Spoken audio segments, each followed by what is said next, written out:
Thank you for joining us this afternoon for the CARES Act ESEA federal programs webinar. We have lots of information to share with you. We have the whole team is in the webinar. Please use the chat box to ask questions and we will do our best to answer those questions as we go along. If we do not absolutely have a response, have a good answer for you, we will thank you for your question and we will do some research and then we will issue an FAQ document that's dated today, April 13th, and we will send that to you and we will also put it on the coronavirus.idaho.gov/schools website. So let's go ahead and get started. Before we start talking about the CARES Act and ESEA programs, I just want to update everyone on next year's allocations for the ESEA federal programs in the CFSGA. So we're talking about 2020, 2021.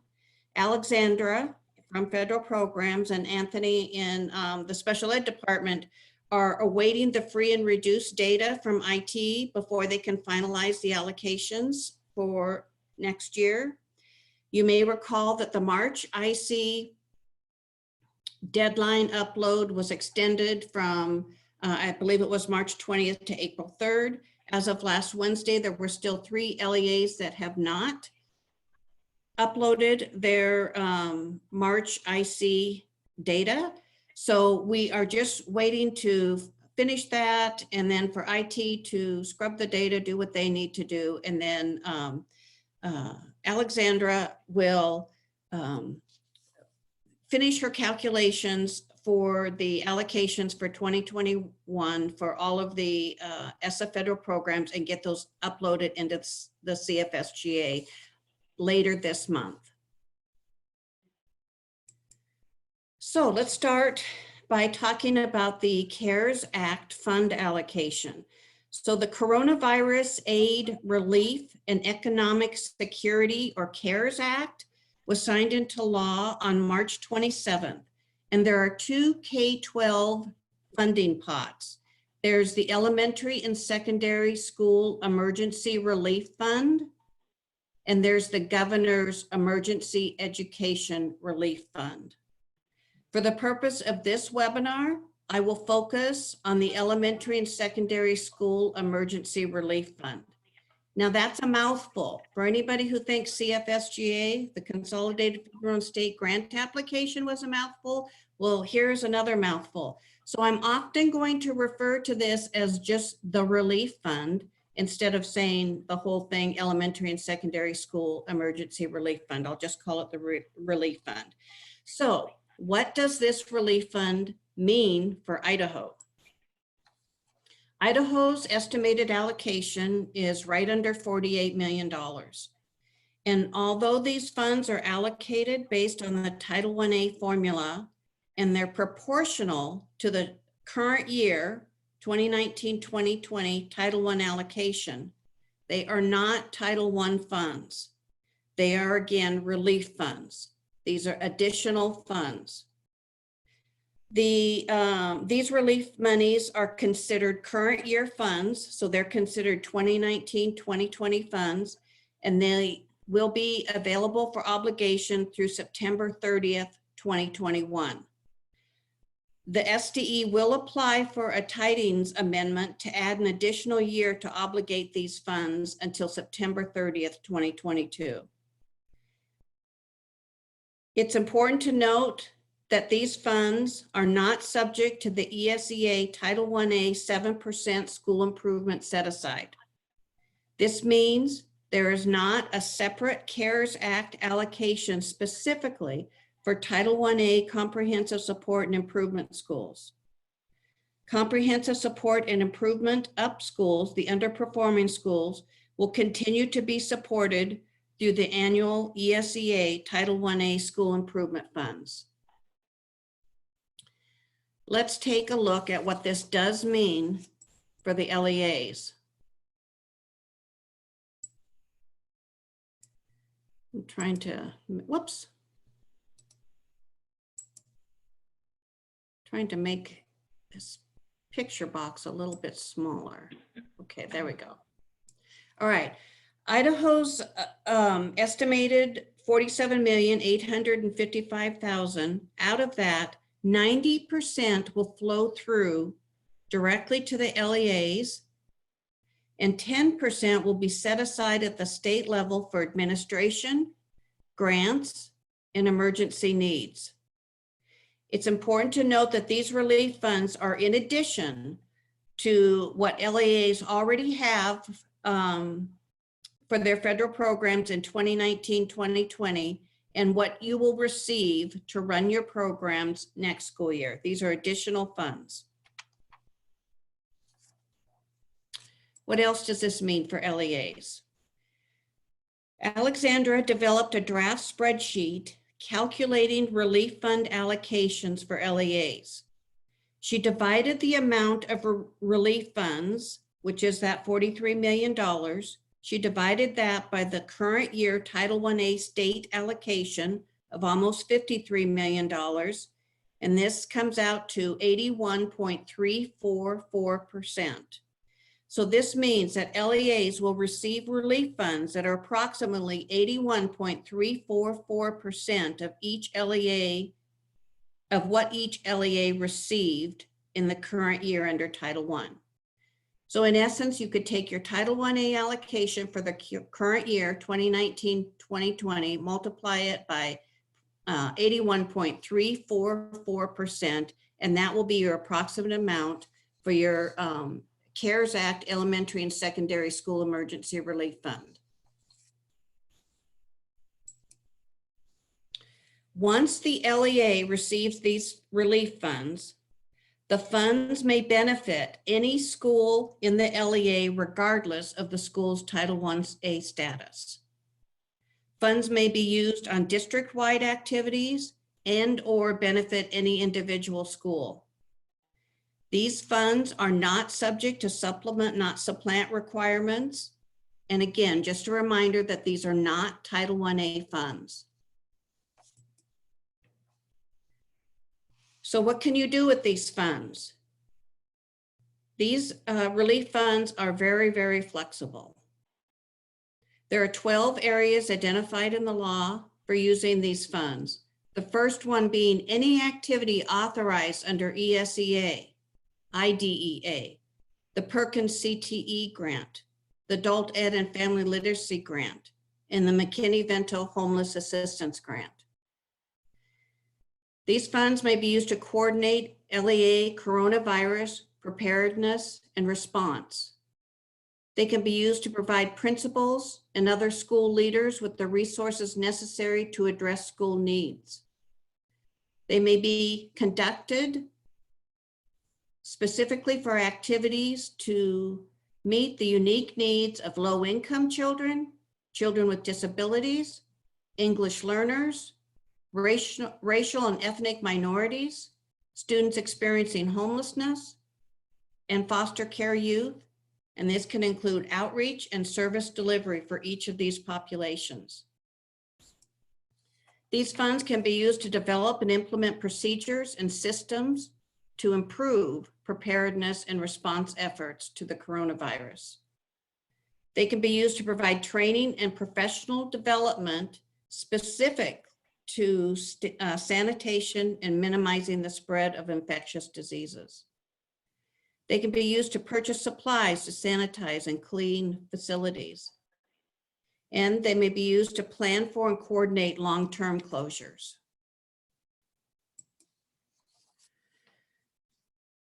These relief funds may be used to purchase educational technology, which includes connectivity, hardware, and software, to provide mental health services and supports, to plan and implement summer learning.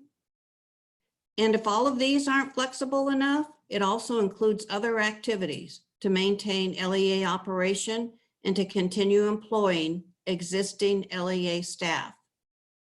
These funds must meet the necessary and reasonable criteria.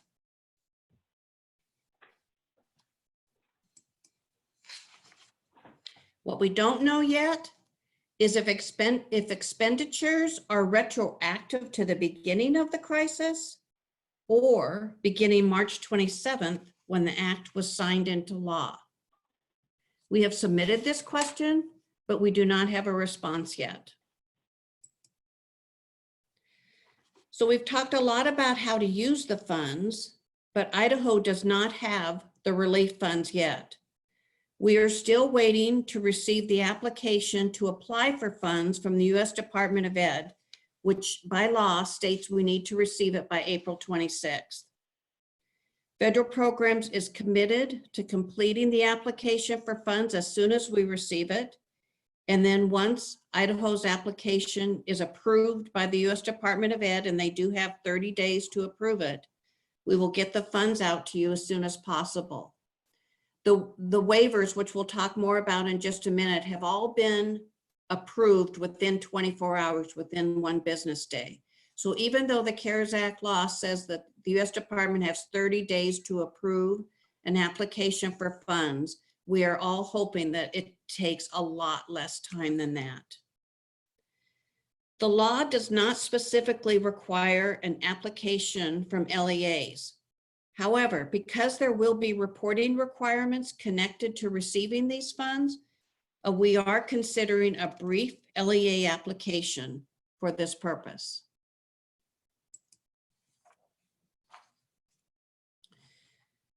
About the reporting requirements, what we know today is that LEAs receiving more than $150,000 will be required to report how much they received, a list of projects and activities, including an estimate of jobs either created or retained, amount spent or obligated for each project or activity, and information on subcontracts and subgrants. What we don't know is the timing period for this reporting. Will it be quarterly? Will it be annually? We also don't know what the reporting requirements for recipients receiving $150,000 or less will be. The allocations that Alexandra drafted indicates that 55 LEAs will receive more than $150,000 and 94 LEAs will receive less than $150,000.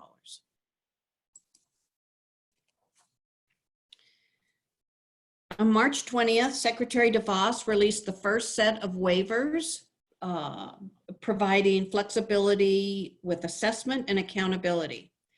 Idaho's waiver was approved on March 24th. We submitted it on the 23rd and it was approved on the 24th. For school improvement, this means that schools identified as comprehensive support and improvement or targeted support and improvement in the current year in 2019-2020 will remain in that status during the 2020-2021 school year, so next year. This doesn't affect the CSI schools because they are actually identified for 3 years, but it does affect the TSI and the ATSI schools because they are identified annually. So ATSI and TSI schools identified this current year will remain in that status for next year. What this does mean for CSI schools is that we will extend their designation an additional year through 2021-2022. Annual funding will continue for the CSI Title I UP schools, and a new cohort of CSI schools will be identified in the spring of 2022 instead of next spring. On April 3rd, the U.S. Department of Ed provided states a template for applying for additional ESEA waivers. These include waiving the 15% Title I-A carryover limitation more than once every 3 years for the current school year, 2019-2020. So even if your Title I program asked for a waiver last year, Normally, you couldn't get another waiver for another 3 years, but this will waive that 3-year requirement so that you could ask for another carryover waiver this year. Another waiver will be to extend the period of availability of the 2018-2019 funds for ESEA programs for another year until September 30th, 2021. There are 3 waivers related to the Title IV-A allocation, and these waivers are designed to make it easier to spend Title IV-A funds this year. 2 of these 4A waivers are specific to LEAs with an allocation of $30,000 or more, which includes waiving the needs assessment requirements and content area spending requirements. This means that LEAs will not have to amend their needs assessment for the current year for 2019-2020 if you end up spending your 4A funds on different activities not consistent with your current needs assessment. It also means that LEAs do not have to spend their 4A funds across 3 content areas. The Title IV-A waiver on the 15% limit on technology expenditures applies for all LEAs with a 4A allocation. And then the last waiver waives the definition of professional development. So for example, under ESEA, professional development is defined as activities that are sustained. They're not standalone. They're not one day. They're not short-term workshops. By waiving this definition, teachers can attend shorter-term professional development trainings as long as they're allowable under the relevant program. Superintendent Ybarra will bring these waivers to the state board meeting this afternoon, which meets at 3. And the U.S. Department of Ed has committed to approving these waivers again within 1 business days after they're received. Let's talk about a few of the questions that we have been receiving in federal programs. We've actually had quite a few questions about compensation during school closures because of COVID-19. I know all LEAs have a practice or a procedure for handling salaries and benefits during holidays and breaks and snow closures, but few have a policy. They have practices or procedures, but not a policy. If your LEA does not have a policy for closures, write one now and include closures due to unexpected breaks in extraordinary circumstances. So unexpected breaks during extraordinary circumstances. In the policy, indicate consistent application for using state funds and federal funds for employee compensation. This means that state funds are used to pay state-funded staff and federal funds are used to pay federally funded staff during a closure. Remember, time and effort requirements continue to apply for any staff paid with federal funds. Another area where staff are receiving questions has to do with using federal funds to pay for costs associated with canceled events and canceled travels due to COVID-19. According to the Office of Management and Budget, LEAs may use current federal funds, so 2019-2020 funds, to charge the costs of canceled events or canceled travels to their federal programs. This flexibility is in place as long as an effort was made to recover the costs, and all costs that cannot be recovered are reasonable and they relate to an allowable activity.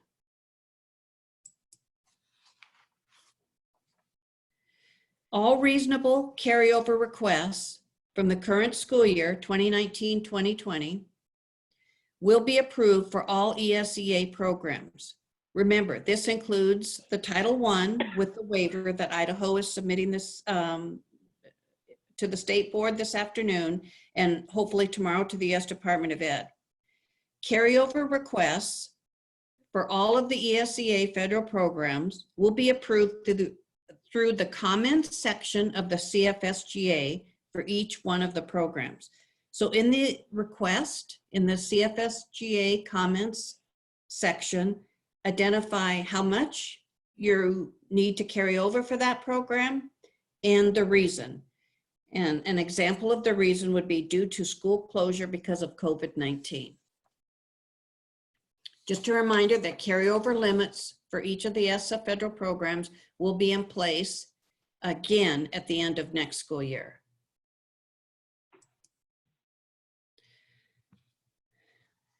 We have had a few inquiries about childcare, and certainly offering childcare has not been an education issue in the past. However, since the COVID-19 crisis, a few districts are offering childcare for children of employees and for children of first responders. This is ultimately a local control issue, and some districts are getting pretty creative with how they are addressing this. The Department of Health and Welfare offers a temporary child care day camp license. And if you do want more information on this, you can contact the Department of Health and Welfare Child Care Division for more information. Teacher evaluations continue to be required. These can be completed with one observation when certificated personnel are unavailable for 2 observations. Any changes to current requirements around teacher evaluations and around the career ladder will require action from the governor. If there are changes, we will immediately communicate them to you because we know how important this is. There are a couple of subgroups I just want to chat about for a minute. I have a soft spot in my heart for students identified as homeless. For most of these students, the school and the classroom is the only stable and secure place during the day, and now that is gone too. Remember that the CARES Act Elementary and Secondary School Emergency Relief Fund can be used for all allowable activities under the McKinney-Vento Act. And it's never been more important to stay connected to this vulnerable population. As always, contact Suzanne Peck with your questions or as a think partner for ideas during these challenging times. Besides the CARES Act, Suzanne wants to remind you that you can increase your Title 1A homeless set-aside to support this population. And if you are an LEA applying for the McKinney-Vento subgrant, which now lasts for 3 years, know that the deadline has been extended to May 15th. Another at-risk group, of course, are students who are incarcerated. Thank you for everything you're doing to ensure that they too continue their education. Flexibility in the delivery method is key for these students. If you are a Subpart 1 grantee, the online application is open now. The narrative portion is waived for this year, and the due date of the application is June 30th. If you are a Subpart 2 grantee, there is not an online application. Your application must be submitted via email to Suzanne Peck, and it is due June 30th. I believe Suzanne is getting that application out either today or tomorrow. If you have a Title 1A neglected set aside in the CFSGA for this next coming year, know that your allocation was increased based on the fall count.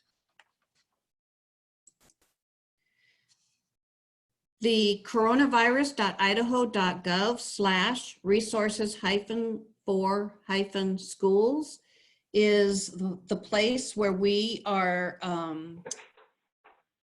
posting all of our resources and important information we want districts to have. So please do visit this website right here on your screen for information that you want from any of the divisions of the SDE. Superintendent Ybarra's webinar for superintendents, which she has been conducting weekly, has temporarily been suspended. And in its place, at least for the time being, will be a weekly division update document.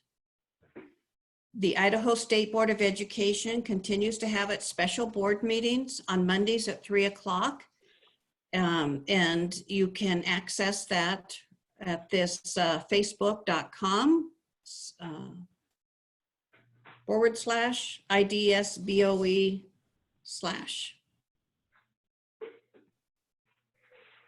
As always, please call us. We really appreciate your questions and your concerns.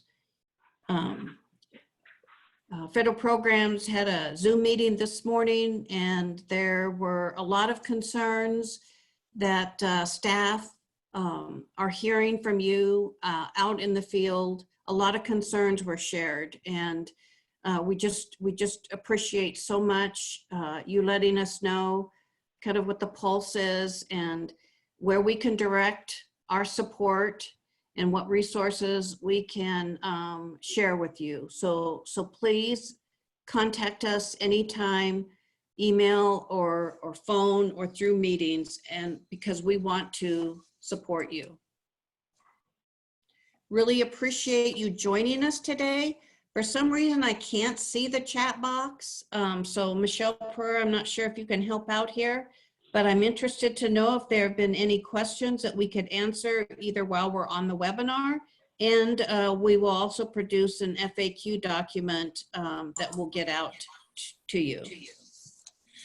Karen, this is Tyson. I have a few questions that were asked. Okay. Okay. One of the questions is, how will the LEAs receive relief funds? Is it through the GRA? That's what Alexandra and I anticipate will happen. Yes, that's what we anticipate will happen. Okay. Another question that was asked is, has the carryover limits for Title IV and Title II been waived?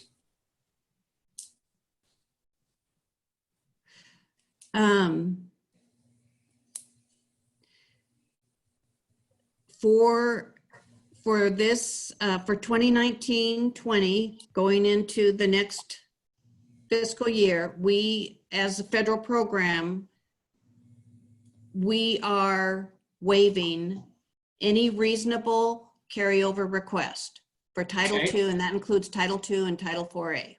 Okay. Another question is, will this money be based on a reimbursement basis, or will all the money come at once? If it's through the GRA, it'll be based on a reimbursement basis. Okay. Let's see. Will there be a specific fund to account for these dollars? There will be reporting requirements.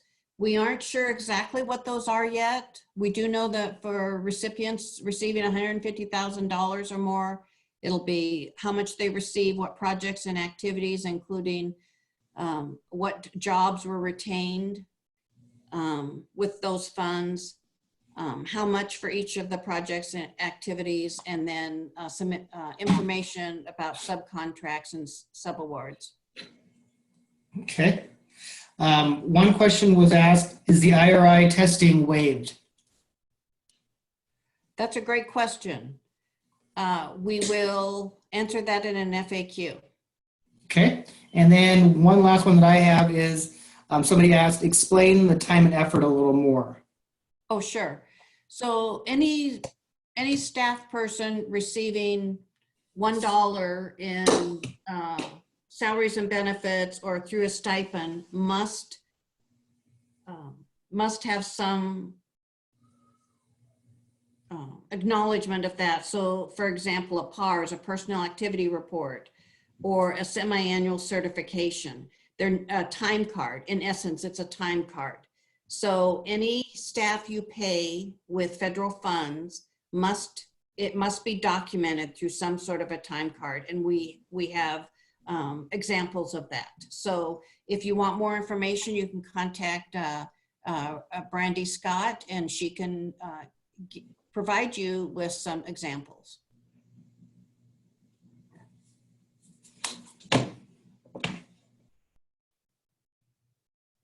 Any other questions, Tyson? Yes, I just saw one comment that says, Can we learn more about equitable services relief funds coming for LEAs versus another source? And can the relief funds be carried past 2021? Okay, so the obligation period right now is September 30th, 2021 for relief funds. Let's talk about that first. I'm anticipating that as a state we'll be able to submit a tidings waiver to extend that an additional year. And as long as a tidings amendment is applicable for the CARES Act funds, then Idaho will be submitting a tidings waiver to extend the funds an additional year. But right now, the CARES Act funds are obligated only through September 30th, 2021. As far as equitable services, do know that these relief funds and the governor's emergency education relief funds, both of these K-12 pots of monies are under the equitable participation requirement. So Michelle Clement-Taylor has been attending several webinars to get more information, and that will be one of the main topics of our next webinar. And if we have enough information to share next Monday, we'll have another webinar next Monday. Okay. Karen, this is Michelle, can I add a little bit to that? Sure, you bet. One of the things with the equitable services for the education relief funds that the department will oversee is that the private schools equitable amount would be comparable to what it is right now with the Title I. That calculation is the same for the private schools as it is for the district. So it would be comparable to that for the schools that are currently participating. So that's one thing that we do know. That is helpful. Thank you, Michelle. Okay, Karen, I got another question. Okay. If we use the relief funds for maintaining staff currently funded in the general fund, may be used to meet MOE for some general funds. If we use these funds, how will that affect the MOE for title and IDA funds? Okay, so I understand, many states are thinking a lot about MOE, and we actually thought that an MOE waiver might be part of this waiver that is going in front of the state board this afternoon, but it's not. So we're trying to get more information about that. If I understand the question correctly, I'm wondering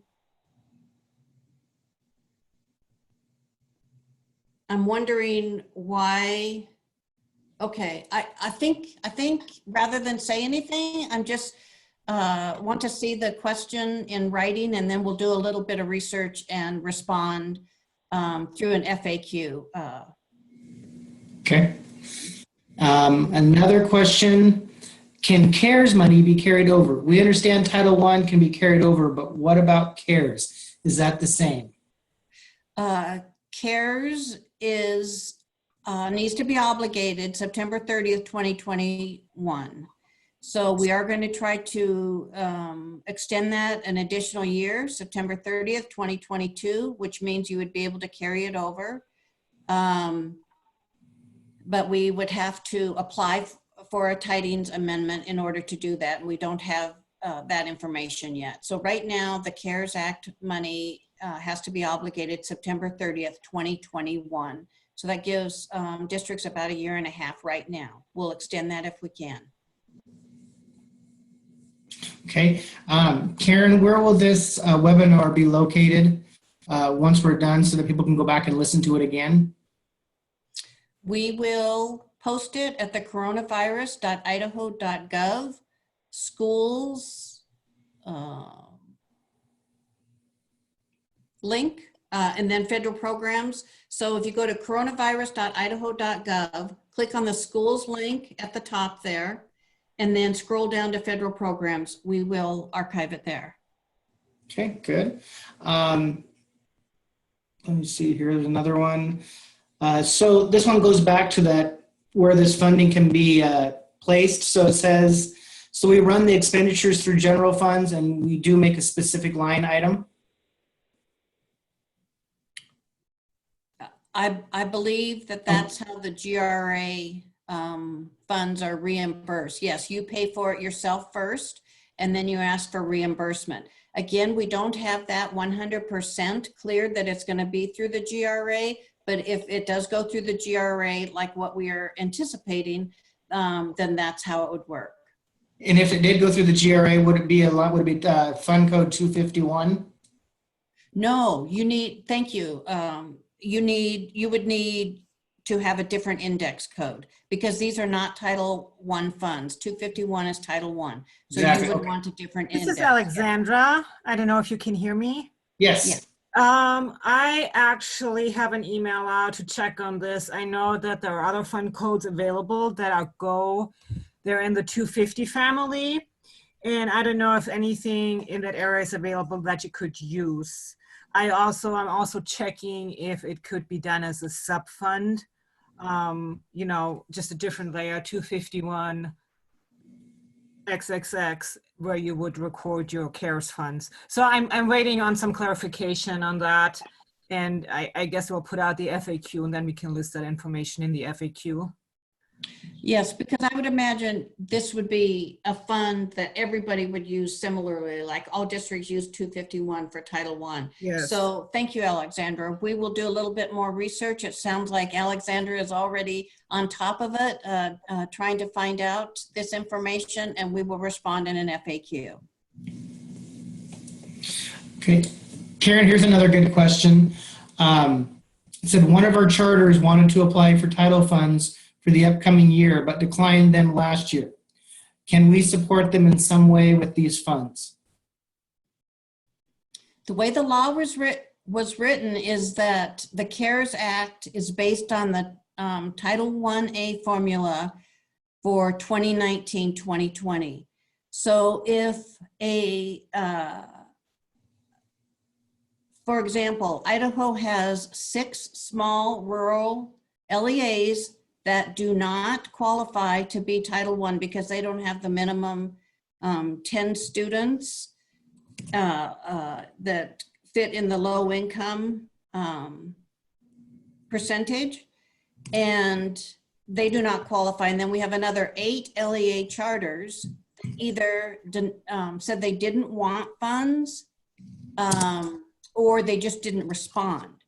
So we have that many LEAs who will not be participating with the CARES Act monies. Now, I know that this is deeply on Superintendent Ybarra's mind, and we are looking into other ways where LEAs that were not funded with Title I in this current year will receive some sort of allocation through the CARES Act, whether it's through the governor's emergency relief fund or through the relief fund for the elementary and secondary school, like through the state's 10%. So we are looking into that because we would like to see every LEA benefit, because every LEA has the same challenges and barriers that COVID-19 has been produced for all LEAs. So we are looking into that. Okay. One other question I see here is schools that are targeted schools, but to qualify to go for whole school will not be able to switch to whole school during the 2021 school year. Is that correct? By whole school, do you mean school-wide? I am sure they mean school-wide, yes. Yeah, thank you for bringing that up. There was, first of all, any targeted assisted school can apply to be school-wide. There's that. But also there is another waiver associated with that exact question that is available. So let me do a little bit of research and we'll answer that in an FAQ. Okay, here's another one. If we have time and effort cards, even if the staff are not working but are paid, does that cover time and effort? Yes, so if you are paying staff with federal funds, similar to you are paying other staff with state funds, for those staff paid with federal funds, have some sort of time and effort record, some sort of time card. And if the staff identify whatever the staff person is doing and say just due to COVID-19. Okay. I think we might have already covered this question, but I want to make sure I ask it. Is the CARES Act money to be run through the Title 1A fund? No, it's separate from Title 1A and they shouldn't be commingled. Okay, good. That is all the questions I see right now. I just want to let everybody know that we will definitely be looking through all the comments, looking for any questions that we did not answer, and we will either get back to you personally or we'll put it on the FAQs for sure. So at this point, Karen, I don't see any other questions. Okay, thank you so much, Tyson, and thank you everyone for participating. And we will send out information as soon as we have a date for our next webinar. Thank you. All right, thank you, Karen.